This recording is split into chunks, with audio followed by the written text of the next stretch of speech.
لو جينا بقى بصينا على العربيه بشكل عام، مش هقول لك بقى البودي هنا منفخ وعامل ايه وخط كتف جاي مش عارف عامل ازاي، لا هي عربيه في المقام الاول عربيه عمليه اقتصاديه عمليه، ومع ذلك ده ما يمنعش ان فيها برضو شويه جماليات او بعض الجماليات. يعني هنلاقي الكشافات العربيه جايه شكلها حد، شبكه العربيه اللي جايه من الفبر الاسود اللي برضو جاي على هيئه طبقات، في برضو هنا نواجذ كده حوالين الفوج لايتس هنا، في فريم حوالين الشبكه جاي برضو من النيكل.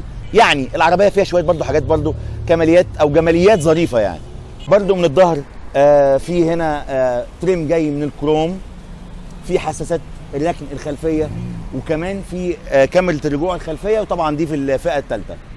مرايات العربيه بتيجي ضم وكهرباء وزرار الضم بتاعها من الداخل هنا، ودي طبعا كانت ابتداء من موديل 2022 لان موديل 2021 ما كانتش كده.